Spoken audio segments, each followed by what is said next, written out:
So, what happened in 2016? In July, a major ruling came from The Hague.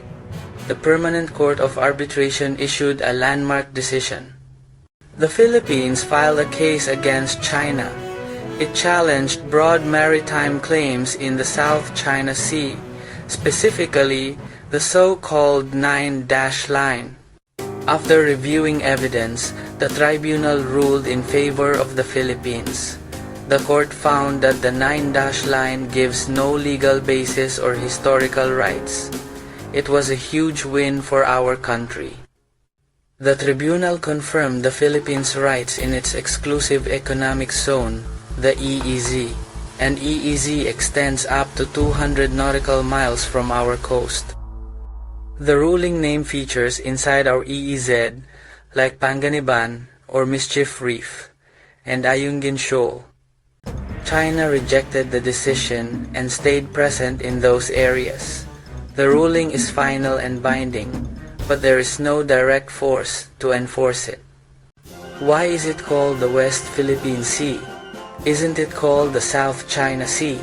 In 2012, President Benigno S. Aquino III signed an administrative order. Administrative Order Num. 29 declared the western waters as the West Philippine Sea. That was more than a name change, it was a formal claim. A clear message. These waters matter to the Philippines. We did not rename the entire South China Sea. West Philippine Sea refers only to the waters directly west of our islands. Local names like Luzon Sea remain in use for other areas. It also frames features like the Calayan Island Group. Places such as Scarborough Shoal are part of this geography. We're talking about the ocean area where we have special rights under UNCLOS. UNCLOS provides the legal basis for these maritime rights. After the order, all government agencies were told to use West Philippine Sea. PAGASA uses the name when forecasting storms in our western waters. Who makes the official maps of the Philippines?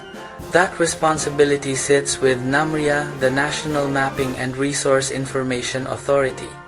They make and publish the official maps used across government.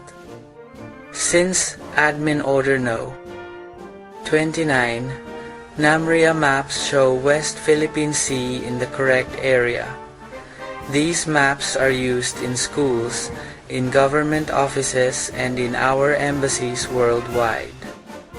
A map is not just a piece of paper, it is a statement of sovereignty and policy.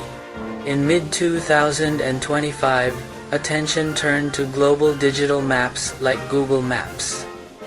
Many Filipinos noticed the West Philippine Sea label disappearing when you zoom in. Only South China Sea remained visible in those digital views. The change sparked quick reactions online and in the public. Malacanang said it would ask Google to restore the label.